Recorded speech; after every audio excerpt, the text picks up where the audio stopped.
just want to thank you on behalf of the entire Virginia MRC program. I know you guys are attending from all over the state and from all different MRC units. So welcome. I'm really excited about the training we'll be able to present tonight because we do have a brilliant guest speaker, Don Bush. So Don comes to us from the Virginia Department of Criminal Justice Services. Dawn has been working in the field of criminal justice and human services for over 15 years. She began her career working within the Hampton City Jail as an addictions and recovery program director in the Drug and Alcohol Therapeutic Unit. While in this role, she was active on the board for reentry, working to ensure community safety through education and preparedness. Dawn has served victims of intimate partner violence and helped them navigate the criminal justice system in Chesapeake for 5 years as a victim advocate. Don is currently employed with the Department of Criminal Justice Services as a crisis response recruiting and training specialist. Don is also recognized as a National Organization for Victim Assistance, or NOVA, nationally credentialed advocate since 2020. She has earned a BS in Human Services and a master's degree in counseling. Don became a NOVA certified trainer in 2019. Don has responded and provided essential assistance to survivors of several critical incidents, to include the mass shooting in Virginia Beach in May. This is May 31st. I think that was, I can't remember the year, but 2019. 2019. Got it. And current title of this presentation is Recovery and Resilience Through Trauma, Crime Victims, Crisis Assistance and Response Team. And with that, I'll turn it over to Don. Good evening, everybody. I hope everybody is doing well and enjoying some nice weather. I am in Chesapeake and we are enjoying thunder and lightning and buckets of rain again tonight. So I would much rather be in here with y'all. So I am going to go ahead and get started. If anybody has any questions, feel free to ask. Chances are, if you have the questions, somebody else is going to have it as well.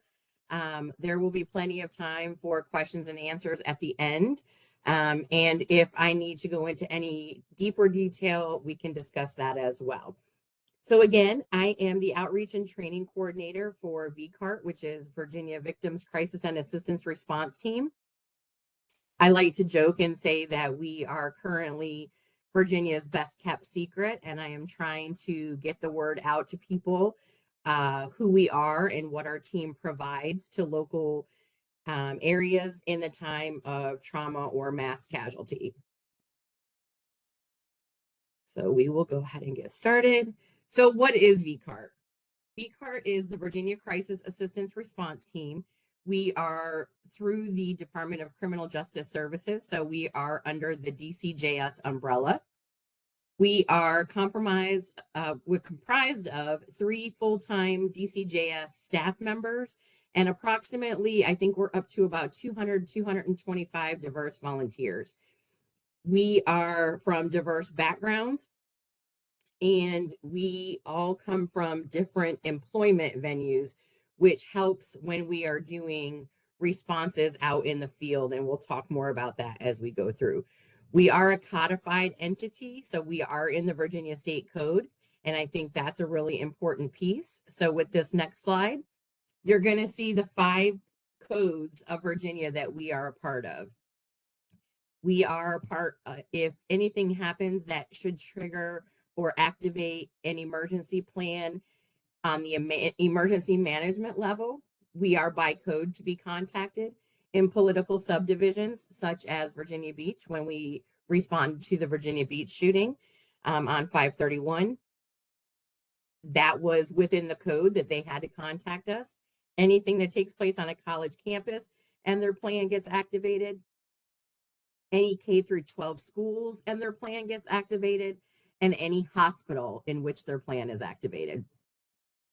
So based on that, we are in the code that states that a victim defined in the code, which is a person who has suffered physical, psychological, or economic harm as a direct result of the commission of a felony or assault and battery.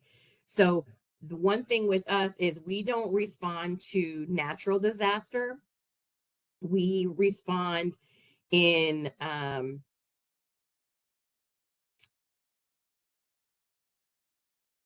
We respond in the sense that there has to be a criminal component that is affiliated with the response, with the direct response. With that being said, we are a sister company or a sister department to Virginia Victims Fund, which some of you may also know as Criminal Injuries Compensation Fund. They are contacted and we are contacted immediately, and our first call is to VVF, and we coordinate deployment based on the need of the locality for the assisting.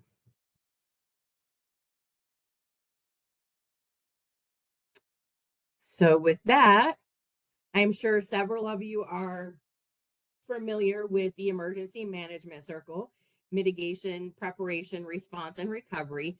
We can help in all of those pieces, but we mostly come in the response and recovery. We can't help in mitigation and preparedness. We do have team members that sit on various boards and coalitions, task force. I personally sit on 3 different task force currently. We can assist with the preparation of emergency plans within localities, just to kind of do a quick overview, make sure that we're included, and we have best practices that are incorporated in each plan. So we can also assist with that, and that goes in the mitigation and preparedness portion. Our teams are broken down into the VDEM regions. So we have 7 different regions that we have teams in, and they are broken down. So when we are contacted and we have to compile teams to get ready to send out into the field, we do it based on this map. So if we have something that occurs in region 6, if we don't have enough team members to provide assistance to region 6 in region 6, we'll start pulling from 3 and 4 and then work our way out to 2, 1, 7, and 5. So we're going to attempt to get as many responders as we can from the immediate location. Obviously, we don't want anyone to have to respond if they are directly affected by whatever has happened.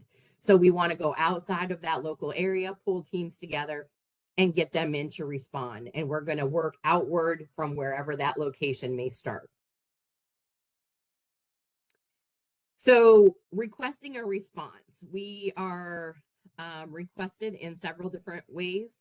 We are requested through emails, telephone calls, on the web, and we have staff emails as well. So a request, this is how we're notified and then in turn activated.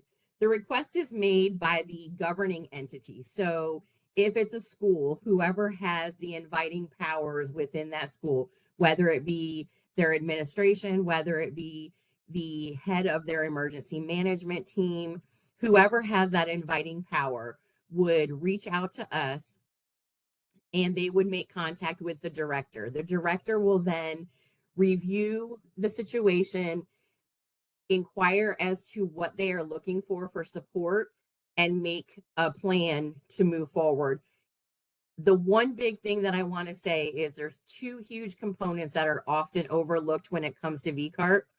The first is that we have to be contacted, but we must be invited in. So even if you contact us, we can't just deploy people to come out and assist. It has to be an invitation from the direct people that have the inviting power asking us to come in and provide assistance. So that's one big thing. And the other big thing to keep in mind is that it has to have that criminal component. So once that request is given, we will start to assemble teams based on the need of the locality, and that's going to come directly from the locality.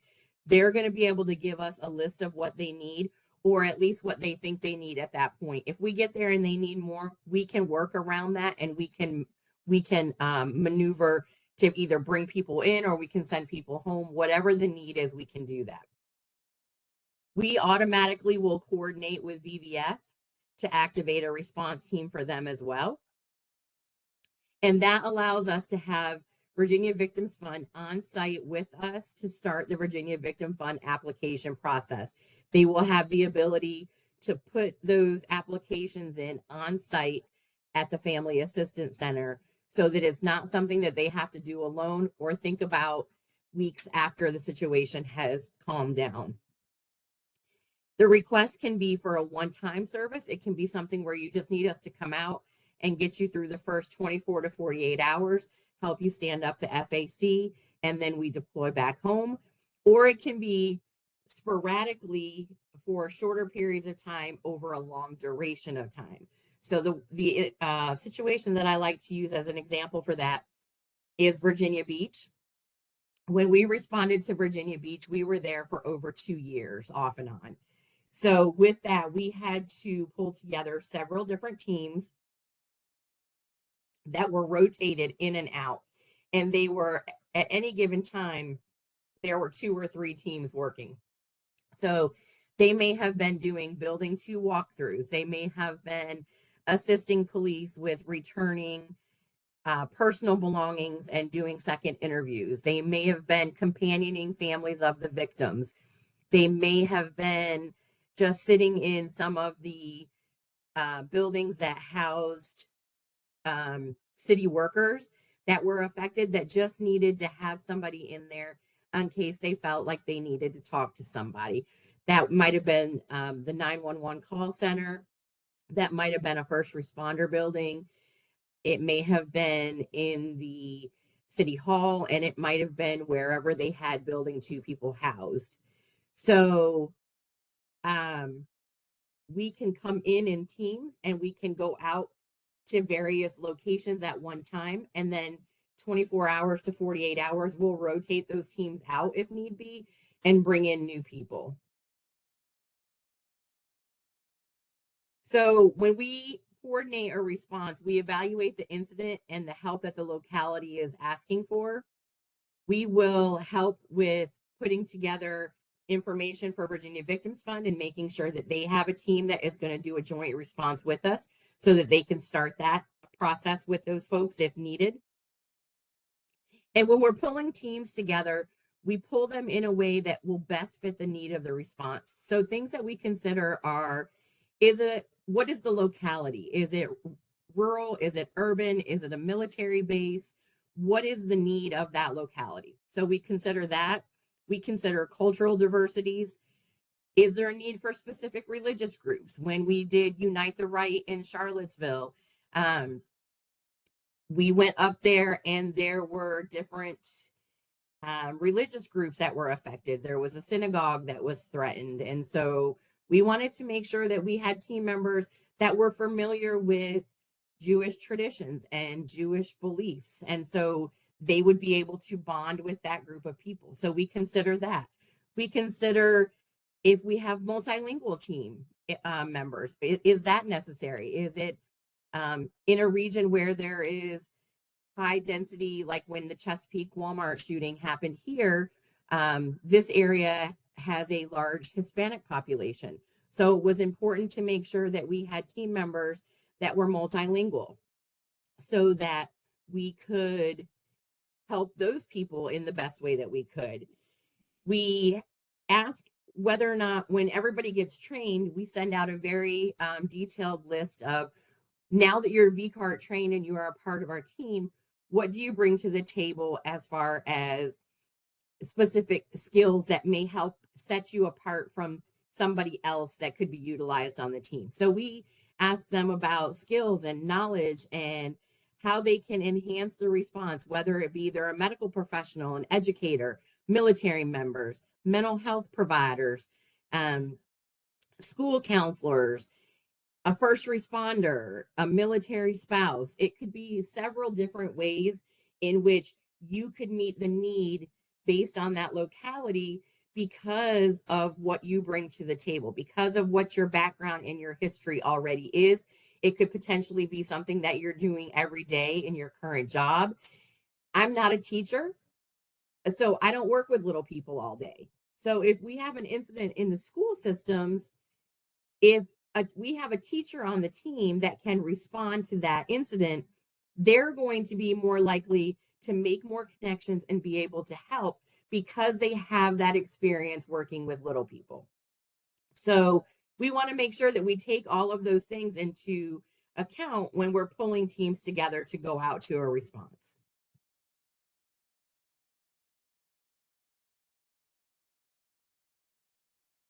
So what resources and services do we provide? Like I spoke about earlier, we can assist with emergency plans in your localities or in your establishments. If you have independent ones of your city, we can go over those with you and provide some best practices and some takeaways from different things that we have seen in the past at past responses, what worked, what didn't work. So we can help with those. We can help with the coordination of victim advocates and meeting victim needs and what they're going to need if there is, with it being a criminal process, if the perpetrator is not neutralized at the time of the situation, if they're not killed and there's going to be a court process, we want to make sure that we have people in place that are going to be able to help long-term walk them through what that criminal justice process is going to look like. What are they going to see? What can they expect? So we help put those guidelines in process. We provide group counseling, which we call GCIs. They're group crisis intervention services. So a GCI is when we pull a group together of people that experienced the incident in a like manner. So when we did Virginia Beach, we did all of building 2 in a GCI. So we broke it down so that those people most closely experienced similar things. And then we did people that were on the campus, but not necessarily in the building, that may have heard things or seen things, but not been directly affected. And we did GCIs for them. We did GCIs for the first responders, the police, the firefighters, the EMTs. We did GCIs for supervisors and City Hall to help them understand what trauma brain was going to look like and how some of their folks may be acting upon returning to work after the incident took place, and just helping them better understand that. So that's what a group crisis intervention group is. We do those. Those are frequently a few weeks after the incident occurs because we want to give people time to process and kind of wrap their heads around what happened. We can assist with standing up a family assistance center. Many of you have heard them referred to as an FAC. That is where families and survivors would go to gather information, get answers to questions, get resources, have somebody that can sit and talk with them. We provide companioning, and we do that for the duration, or we can do that for the duration of the time that the FAC is in place. We help understand what the services are and what the resources are that they're going to be eligible for, what's going to be housed in the FAC versus what they may need to go outside of the FAC for, such as long-term mental health counseling. That may be something that they end up going into an office or a CSB long-term. So we let them know ahead of time what that is going to look like, and how they're going to maneuver through that. We also can assist law enforcement. Like I said, we can assist with providing death notifications. We assisted with returning personal property. We helped companion families. We sat with the families when they got the investigation information given to them, both the independent and the city. And we helped them understand what that was going to look like. So when they get frustrated, they have that friendly voice that's sitting there with them that's not an affiliate of the city or the locality, that they can ask questions and feel comfortable getting answers and reaching out. But we're also there if they do have that frustration. We're there to listen, and we're there to tell them that we greatly can understand that they're upset, and they have every right to be. They have every right to feel what they're feeling and have those feels, and this is how we're going to work through it. So other services, we can assist with after action reports and lessons learned. So we did a lot of that with Virginia Beach. We did a lot of that with UVA in November when we responded there after the 3 football players were killed. We did it here in Chesapeake. We can sit with the locality, the emergency management team, the college campus, whatever the situation is. We can sit with them and say, this is what we saw. This is what we did. This is what we took away from it. This maybe could have worked a little differently. This maybe worked great, but maybe next time we could try it like this. If God forbid there ever is a next time, just so that they know what worked and what didn't, what people found helpful versus what people found to be a hindrance. We want them to know all of that information. And what's shared in the GCI is all confidential. However, we take pieces of that. And if we're consistently hearing that from several GCIs, we can share that with the locality without giving up anyone's identity. So we try to help with lessons learned and after action reports. We provide training on victim-centered responses and best practices.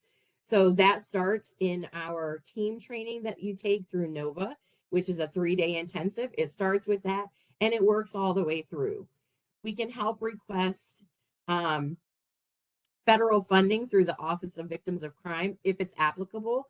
That's something that you need to be invited to do, but we can help you work through that process and work with the teams that help to file for that grant.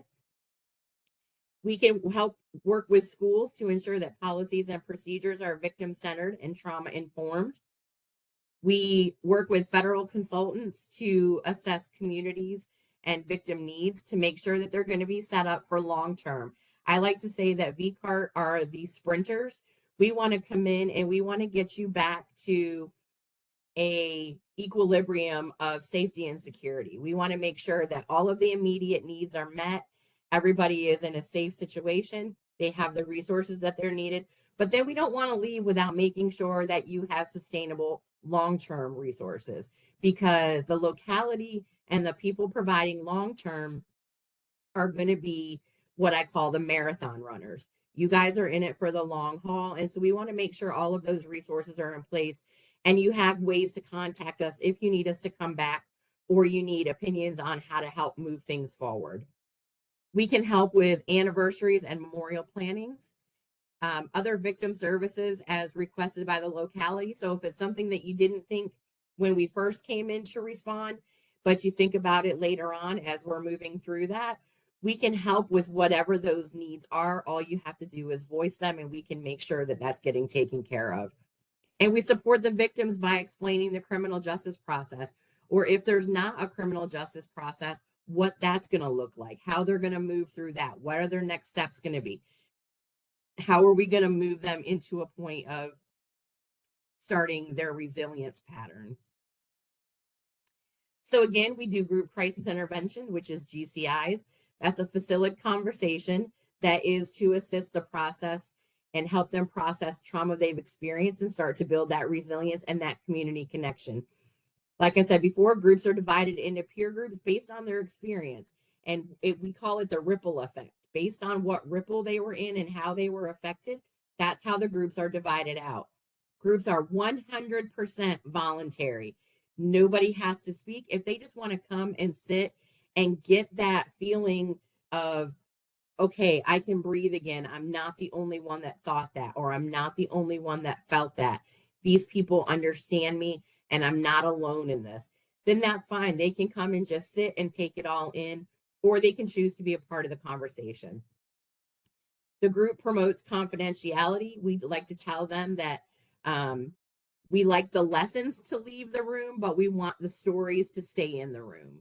So anything that they can share with their peers that would give them little learning nuggets of things to help their resilience or help their healing process, we want them to take that out of the room with them, because we want them to continue to heal through the trauma and to continue to move forward with community connections and resilience.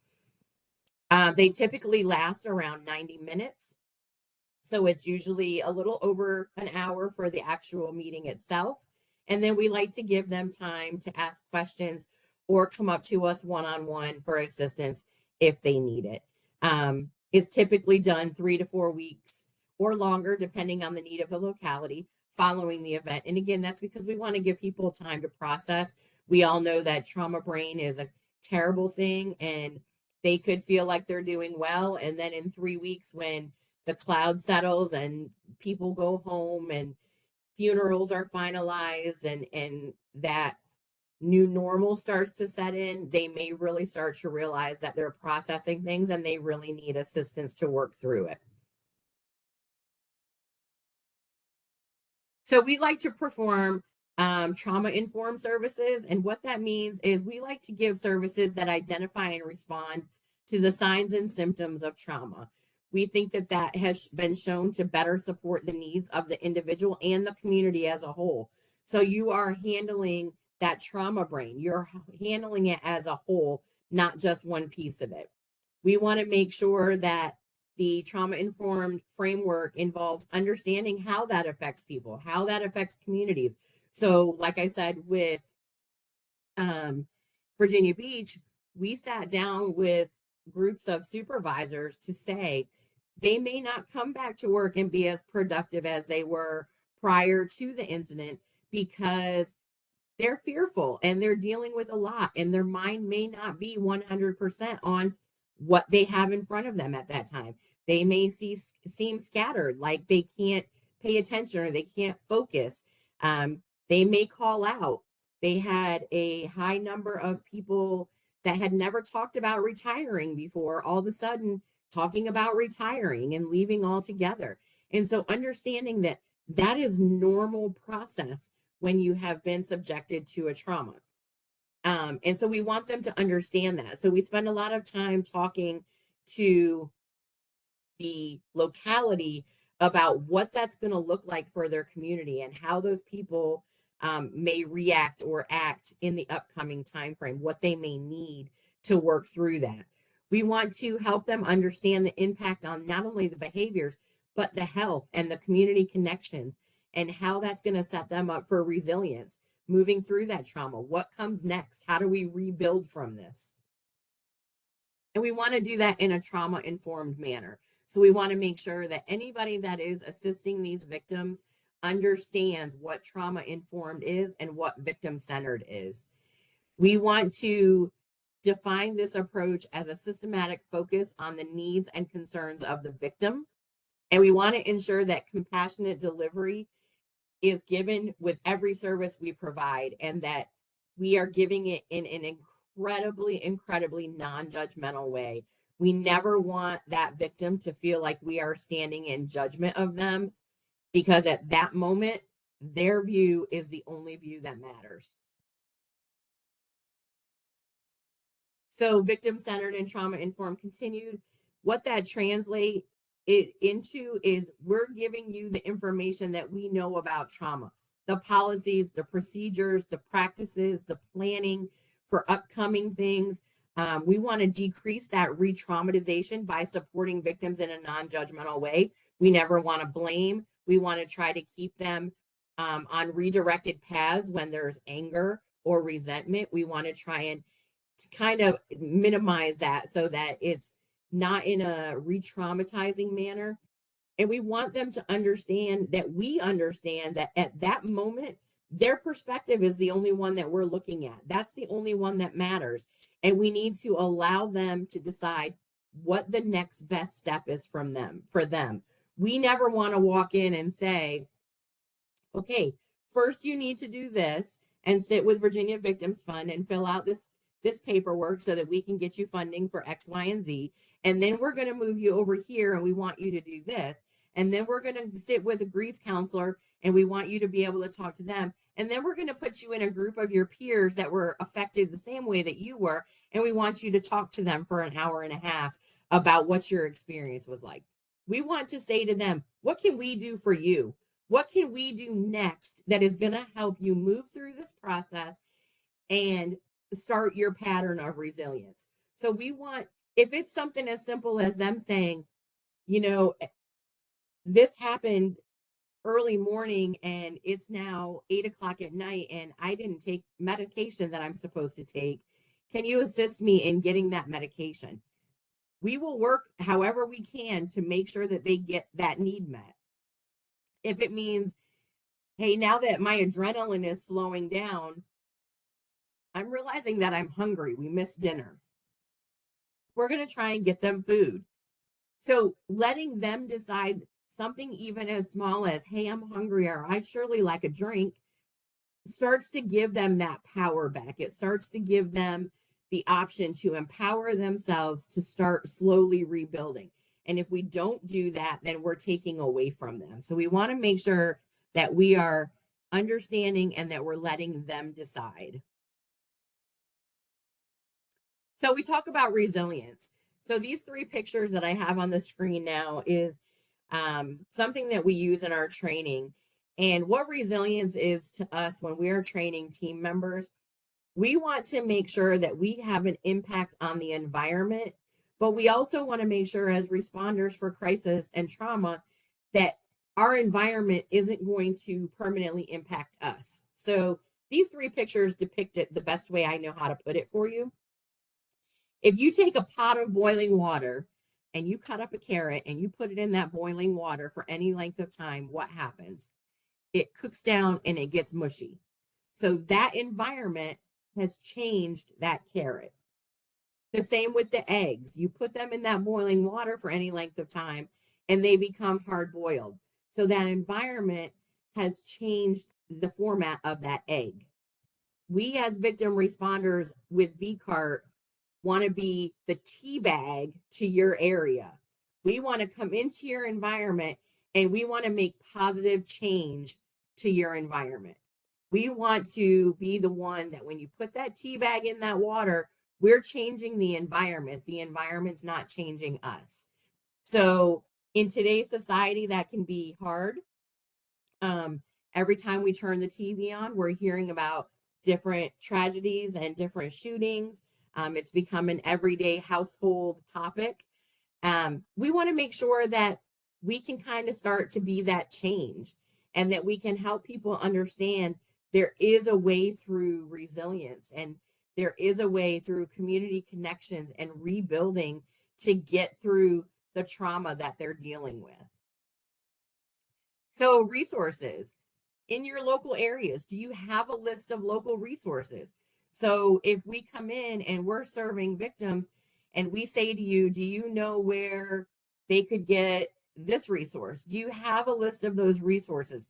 Have you built those community partnerships? So many times we all work in silos. I'm sure that everybody deals with that at their day jobs. We work in those silos and everybody holds things real close to the vest. That's my responsibility. That's my job. That's my duty. I do that. But what we find is when you build those community partners and you take down those silos, our traumatic response can run much smoother because you already have those relationships. You already have those connections and you know who to reach out to serve your community. Do you have ways of providing information? Do you have a phone tree? Do you have flyers? Do you have a radio station or a local TV station? How are you getting that information out? And does everybody that should know so that everybody is on the same page? Is your emergency plan ready? Is it up to date? And has it been practiced? So a lot of times we're finding that people have these plans put in place and they're sitting on a bookshelf collecting dust. They haven't reviewed them. People haven't practiced them. They don't know what's in them. They don't know the resources available. And so at that point, yes, you're meeting, you're checking off a box by having it on your shelf. But if you don't know what's in that plan, it's not going to be helpful in the event that it's truly needed. So we encourage you to look through it, to have those conversations, to practice different scenarios, make yourself comfortable with community partnerships, and make that an easier transition if and when you ever have to use it. Trauma-informed practice for responders. This meme is one that is my self-mantra. Self-care meaning giving the world the best of you instead of what's left of you. So we want to make sure that as responders and people that are in this type of work every day, that we're practicing trauma-informed practices. So are we self-aware? Do we know what gets to us, so to speak? Are we practicing self-care? Are we taking time out to practice self-care? And are we sitting down and doing things? Are we having that work-life balance so that it's not all trauma and all work related? Are we limiting exposure? Because, like I said with VCART, we limit that exposure by rotating our teams in and out on a 48 to 72 hour basis. We do debriefs and after action reports, and we say to them, how are you? What did you experience? Is there anything you want to talk about? What worked for you? What didn't work for you? Did you see things that we could change in future responses? Let's talk about those things. Let's get them out in the open. With VCART, we have what we call a three-prong approach. We want our responders and our staff to be self-aware. We want to be each other's brothers and sisters keeper. So if I see that Julia is really struggling, I want to be comfortable and confident enough to approach her and say, it looks like you're having a rough time. Is there something you want to talk about? Or do you maybe need to take a break? Do you maybe need to rotate out and let a new team member come in? How can I help you? And then we want people to feel comfortable getting us as staff involved, being able to come to us and say, Andrew is really struggling and I don't think he's going to confront you and tell you, but we may need to check in with him. We may need to pull him, even though he's saying things are okay. It's evident that something's going on and it's not working. So we want to make sure that we're aware of that. So again, responder awareness. If you don't see yourself, then you can't understand the impact you're having on others. So if you're dealing with trauma and you're trying to assist somebody else that's dealing with trauma, you have compacted trauma. It's layer on layer, and you're not helping, but it's going to end up hurting. We need to understand that sometimes it's just okay not to be okay. We're responders, and I have heard so many first responders that come in to talk to us, whether it be EMTs or paramedics or firefighters or police officers, say, it's my job. That's what I trained to do. And while we understand that that's your job and that's what you trained to do, you're still a human being. And sometimes it's just okay not to be okay. We want to make sure that we're practicing self-care and that we're being mindful of trauma dumping on our family and friends. Sometimes you come home from a response and the only person here is your husband, your wife, your kids, and you need to vent to somebody. So you're telling them about all of this icky stuff that you saw at this response. And in turn, what's it doing to them? You're trauma dumping into their lap. And now they might have an effect or a reaction based on what you're sharing. So just being aware of that. And that's what we do at the end of the after action reports, and we do those check-ins. That's why we do that, so that you're not having to carry it home. You can get that out before you leave site. We want you to make sure that you're allowing yourself time to relax and restore, making sure that that life work balance is appropriate. If you're a gardener or you're a reader or you're a lifelong learner and that makes you excited, we want to make sure you're doing those things. For me, I like to do paper crafts. I make greeting cards. So when I come home, that's something mindless that I can sit and I can do, that I don't have to think about the death and the trauma and the hurt and the anger that I just had to deal with. I can sit and I can be in my own head and I can just work on my stuff and have a little bit of a break from all of the bad stuff. So we want to make sure you're allowing yourself time to do that. And even if that means scheduling that, saying, hey, I'm going to take tomorrow off because I just need that mental health day. I need a day to just be me. Knowing your hard limits. What biases do you all have? What weaknesses do you have? What emotional activators do you carry within your own life? A lot of times it's hard for people to be able to talk about those or to be aware of those, because then that means we're not as awesome as we think we are sometimes. And, I can think I'm pretty awesome, but I can go into a group of people that maybe I don't have a lot in common with, and they're looking at me like I'm the crazy lady. So knowing your hard limits, I know one of my huge weaknesses um, as a parent is going into a school incident. I would have a difficult time working with little people because that just hurts my heart. And I know that that's something that I would struggle with. So I'm aware of that. And I make that known to my teammates, that I can be in the background and I can be doing the behind the scenes work. But at that situation, I wouldn't want to be in a hands on response. I would want to be in the background doing the admin stuff. And it's okay. And it's okay that I know that. And it's good that I can share that. So, some potential responses, potential challenges that we have faced at different responses that I think are important to keep in mind are media control. Is there a staging area for the media? Because we never want the media to be around our victims. So, we always try to have a staging area where they're in their own set of confined area. And one person is going to be the one relaying the information so that they're all getting the exact same information. Um, and how is that being provided? Is it, do you have a PIO in place that's going to be the one person that they get the information from? Are you channeling it to them through a newscast system or through an alert system? How are they getting that information? And we want to make sure that we help victims understand how to navigate those media issues. We can't forbade them to talk to the media, but we want them to know that that's a choice. They don't have to talk to the media.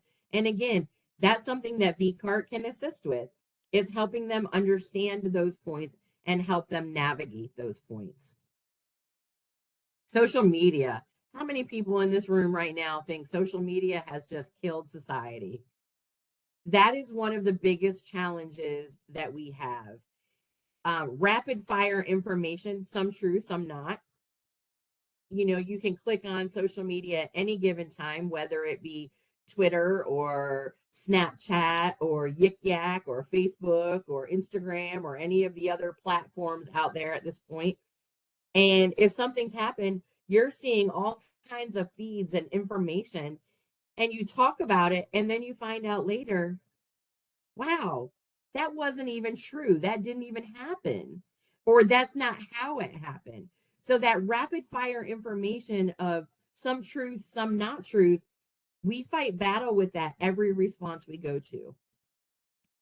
Making family notifications.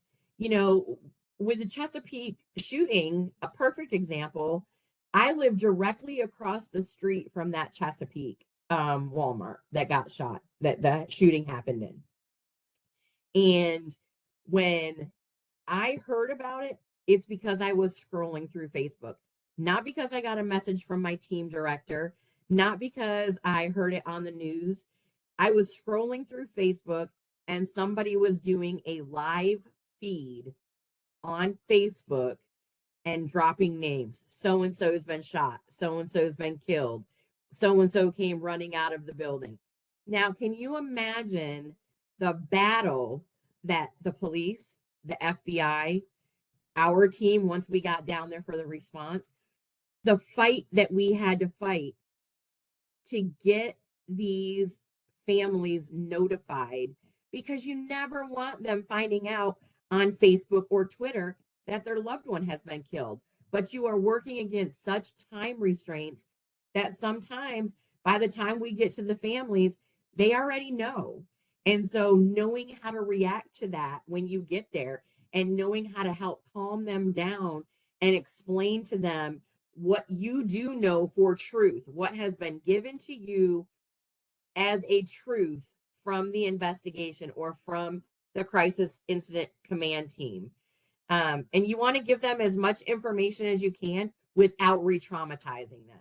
They're going to have a million questions, and we want to make sure that we give them the answers that we have, but also we may have to explain that we may not have those answers because it's undergoing investigation and some of that stuff just can't be shared yet. They're going to respect that. They may be frustrated and they may be angry, but they want news and they want information that's based on truth. And we, as the responders, can provide that for them. So, another big obstacle is volunteers. Anybody or everybody wants to rush down and see what they can do. Can we donate money? Can we donate supplies? Can we donate time? We've got therapy dogs. We can pray for you. We can give you water, whatever the case may be, or whatever that may look like. Sometimes volunteers and donations become a huge roadblock. That's something else we can help localities with, is getting that organized, knowing who's been invited and who were they invited by. Are they in the appropriate places? Sometimes you have groups that don't want the animals around or have allergies or whatever the case may be. So, do you have a specific area where you want therapy animals to be? Do you have a specific area where you want faith-based people to be? We can make sure that all of these entities are handled and that they're in the correct areas. We want to make sure that they've been trained for whatever service they're providing. You don't ever want to let somebody into your locality and have them start talking to victims to then find out these people haven't been properly trained. So they're probably re-traumatizing. They're probably opening up wounds. We do not come in with a treatment plan. That's in part of, that's when CSVs come into play, counselors, clinicians. That's the job of the clinicians to have that treatment plan. When we come in, we are helping you get safety and security and start to rebuild and move through that trauma, providing resources. So sometimes that there's just too many and they're in the wrong place or they're uninvited and it becomes not helpful. So I was coordinating therapy dogs for UVA, which were fantastic. And the students absolutely loved them. We serviced over 2,000 students with therapy animals. However, I had to keep a daily log with time slots. Who was coming in? Who was the handler? Who was the dog? So that I could make sure that everybody was in the right place and all of the slots in different buildings were being met and filled to get the most out of the people that we had coming in. But then at some point, we had a couple of teams show up that we didn't know where they came from. And unfortunately, we didn't have space for them and had to ask them to leave and come back at a different time. So it's knowing that sometimes too many are not helpful, even though they think it might be at that time. Lessons learned. We have learned that intervention is the key. Early intervention can help promote positive recovery. It can help with safety and calmness, self-efficacy, social support, community networking, and providing them with that sense of hope that they need to move forward. There is going to be another day. They still have purpose. The community is still there and still supportive, and that there's going to be long-term resources in place to meet their needs. We want to promote a positive recovery environment. We want to make sure that we're protecting our survivors from punitive blame or others, because here's the reality, and this makes me a not popular person on several occasions, but we also offer assistance to the family of the perpetrators, because within their own right, they are victims. They did not perpetrate. They did not know what the perpetrator did. They did not get inside the head of the perpetrator. So we have to offer them services as well. And we want to kind of be able to protect them from being re-traumatized by the blaming of the media, of social media, of community members. So we want to help assist in that area as well. We want to help rebuild community connections. We have learned that community connections are crucial for victim resilience. Having them re-engage, excuse me, I got a tickle in my throat. Helping them re-engage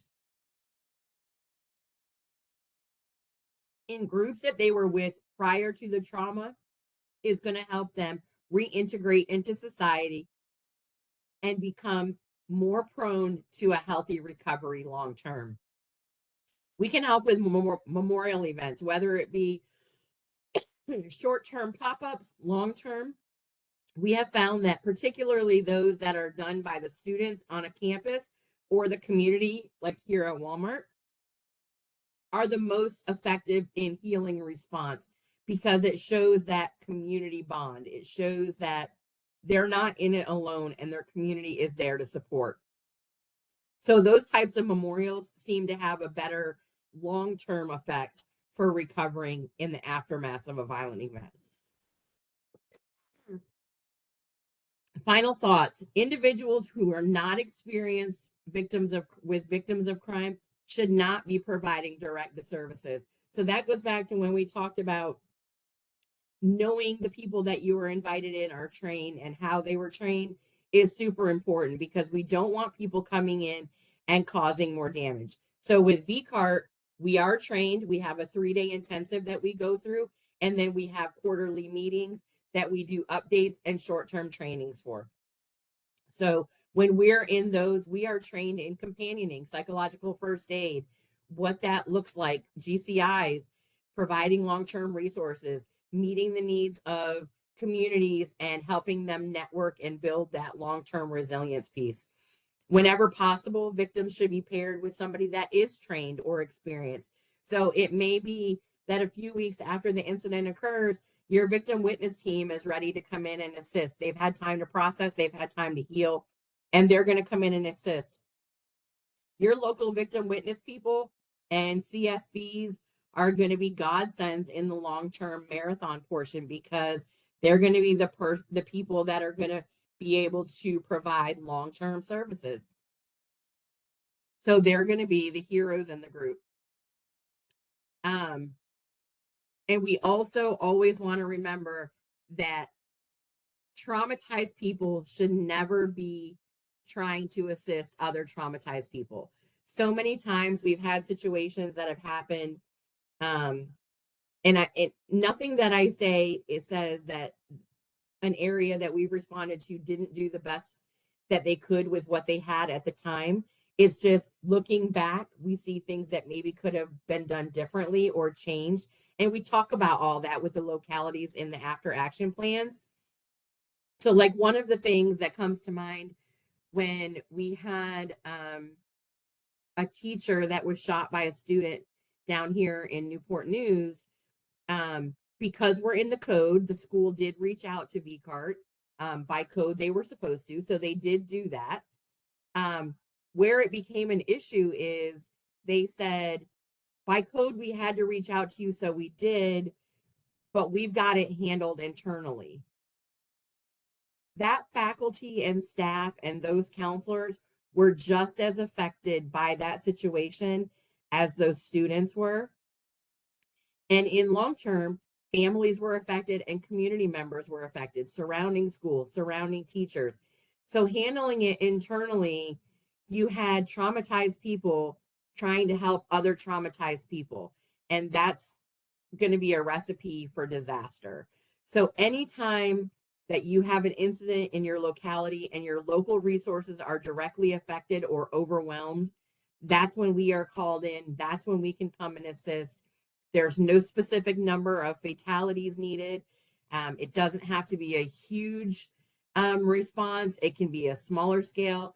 We have had a situation where it was a local restaurant that lost one person, but it affected their entire staff because it was a small mom and pop restaurant. And they called us to come in and assist.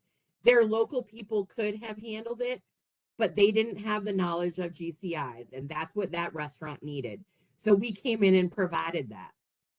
So having those group crisis intervention groups is a positive thing that we can come in and help assist with, and that's going to help with long-term resilience.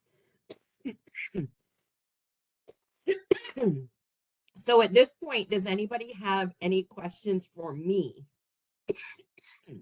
Hey, Don, go ahead and get you some water. Oh, I'm sorry. I am like, you can tell I've been yakking.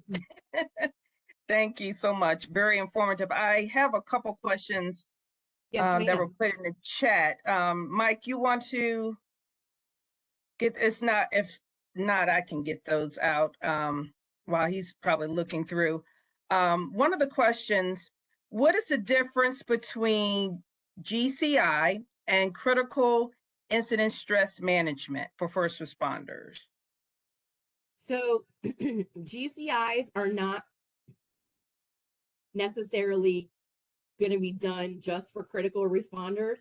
It's going to, again, be based on how you experienced it. So if a first responder is coming to a GCI, I'm not sure, but I believe that the critical response piece, most of the time they have to attend those. Their supervisors are going to say, you have to go to those.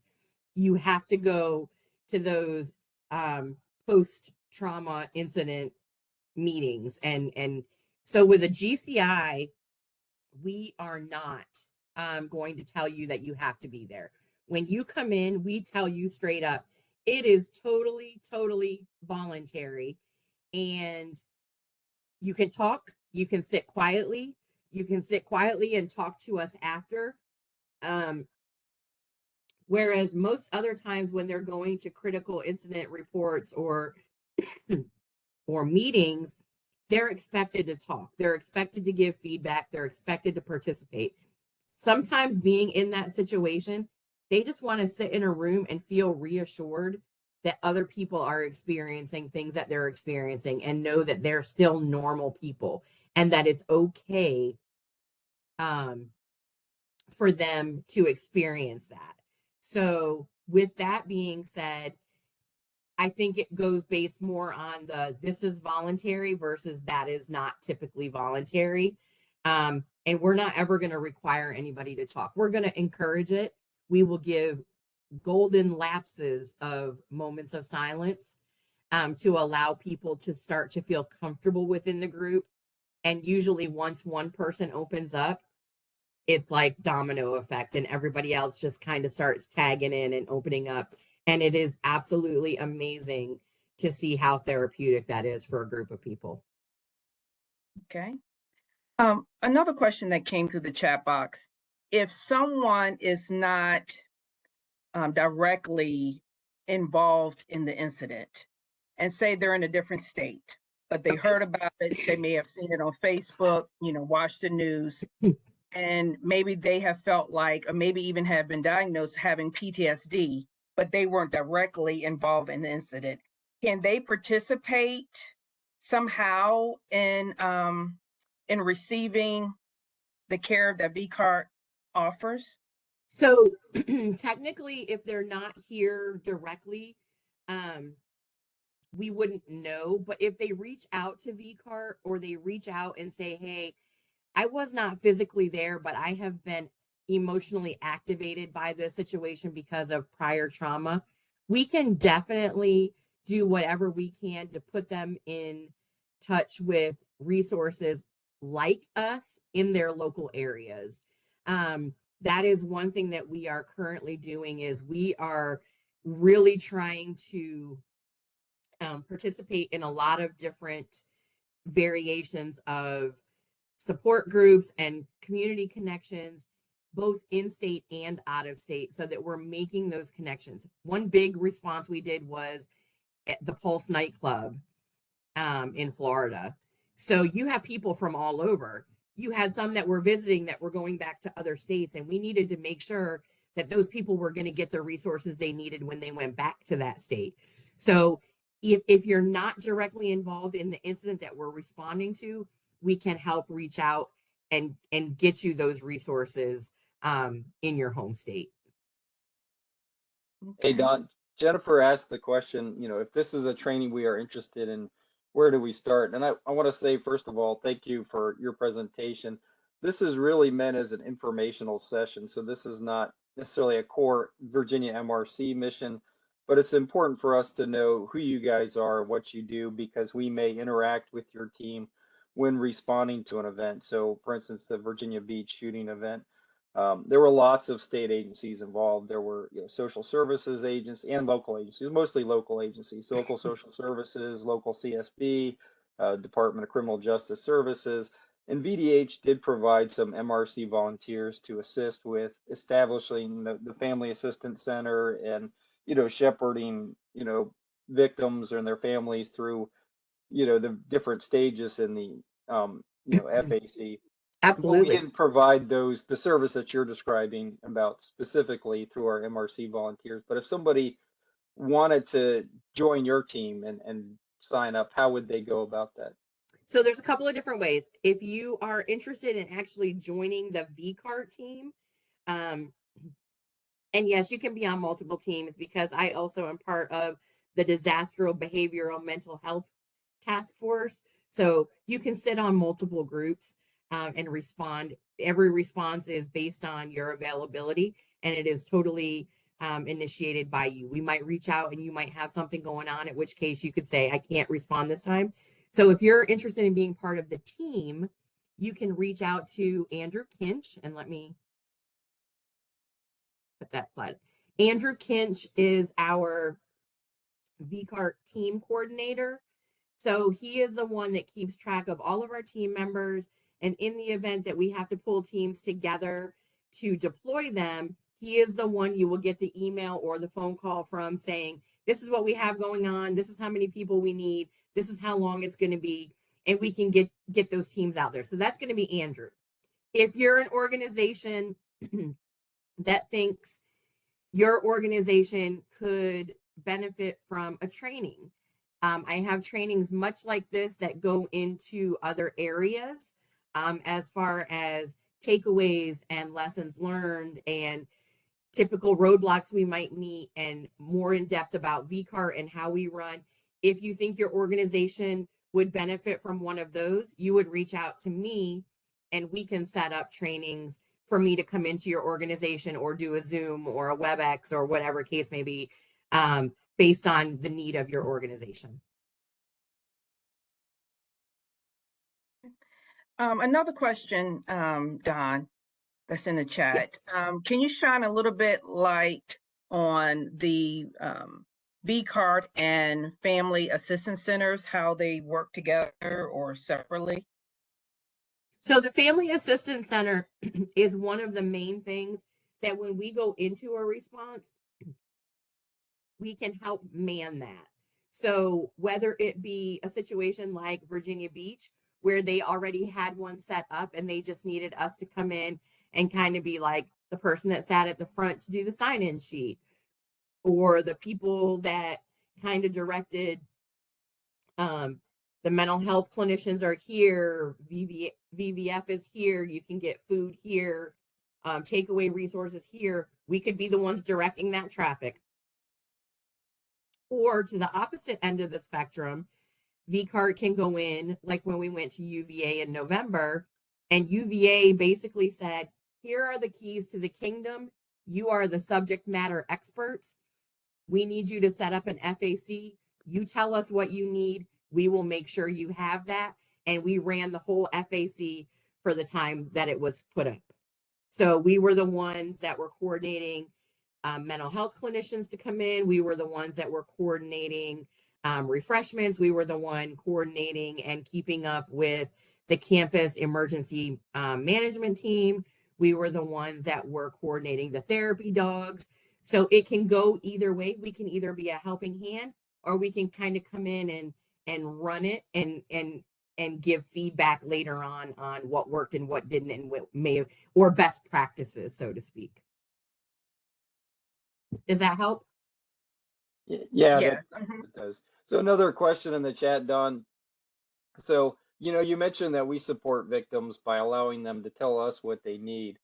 But is there some kind of pamphlet or list that you would provide them that just kind of lists a menu of types of services so that they don't have to like come up with it out of their own brain, but no, okay, that might be something I might, find helpful to me.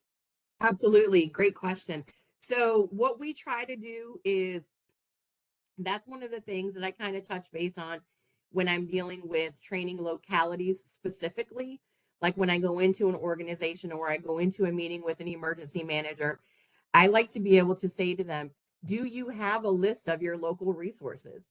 Do you have a list of, if you set up an FAC, who would be involved in that?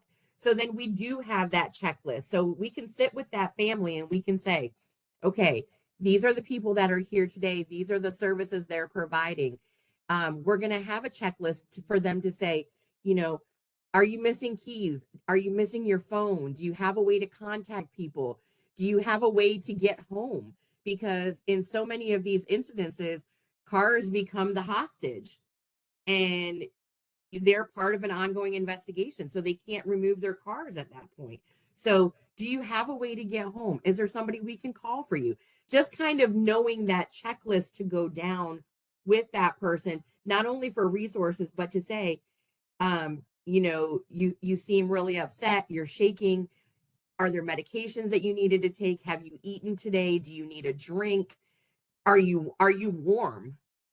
Sometimes when your adrenaline is running and pumping, you might be shivering because you're cold. It might be something as simple as getting them a blanket. So yeah, absolutely. We want to make sure that we have that list of, these are things that you're going to commonly come in contact with. And we want you to be aware of it. We want you to know that these are options that they may need and some they may not. Is there a minimum age to participate on the V-Cart team? I believe that you have to be 18. And then once you go through the training, you can become part of the team if you choose to do so. Yeah, and I see a couple of questions in the chat about how do you join the V-Cart, but it's up here on the screen.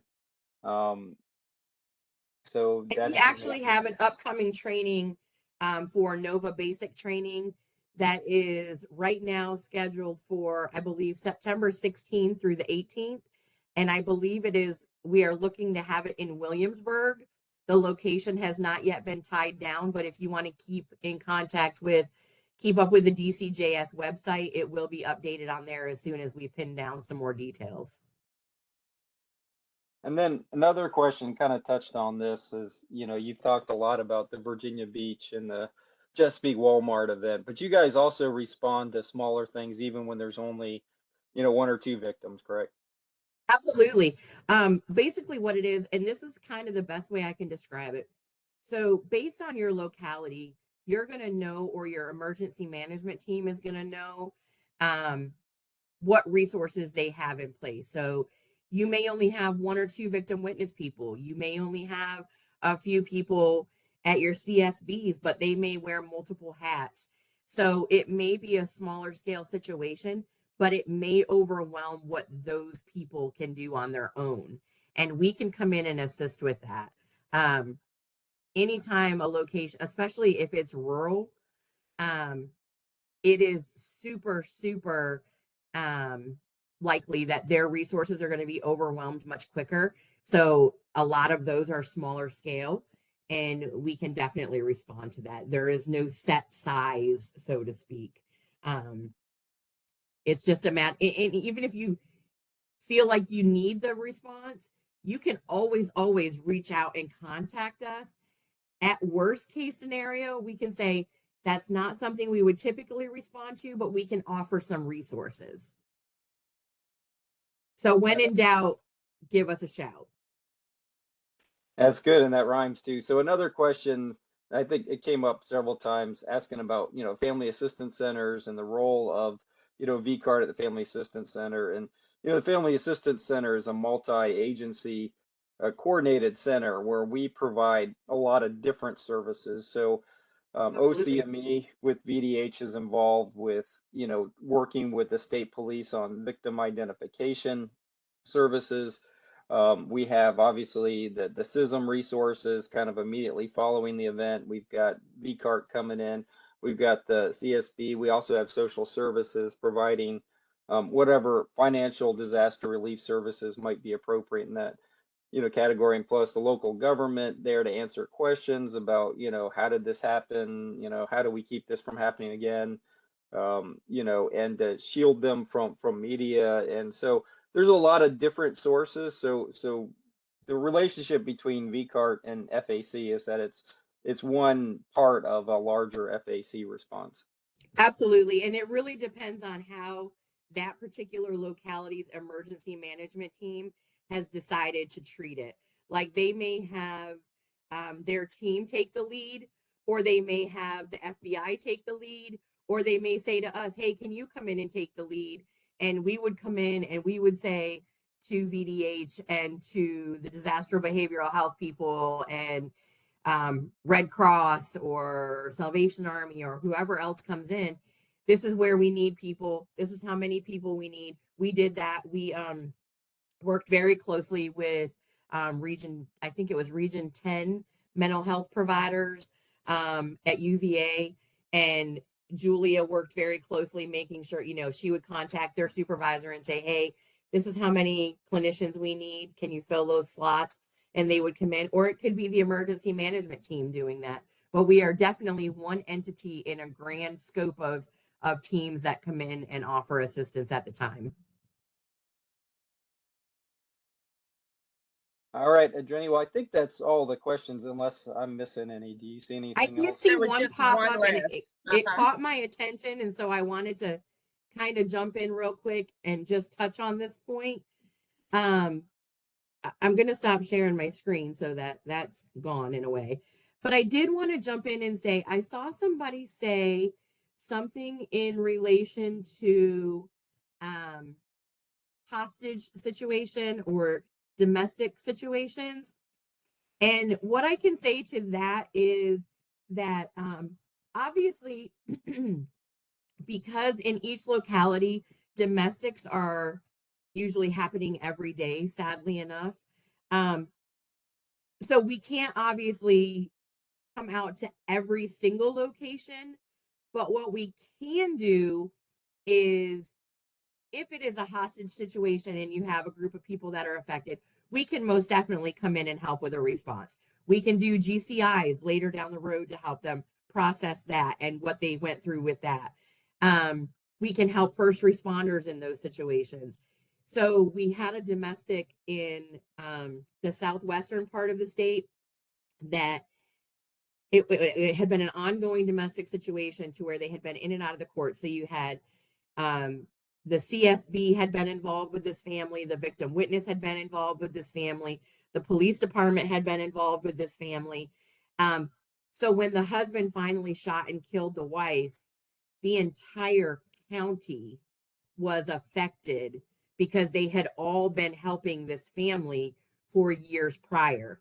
So we absolutely can come in a situation like that and help take that burden off the locality and provide assistance. So it's not just active shooting, it's mass trauma or mass crisis or smaller scale. It doesn't have to be mass. I don't like that word, so to speak, because everybody's definition is different. If your resources are overwhelmed, reach out. All right, thanks, Don. Well, I know, if we sat here long enough, there probably could be 100 questions, but I think we'll go ahead and cut it short. I know you put your contact information up on the screen earlier, and certainly that will be available on the videotape version of this session. But and they are more than welcome to reach out to me at any time. Shoot me an email. I can answer questions. I'm always available. Great. Thank you so much. And then with that, thanks for having me. Oh, you're welcome.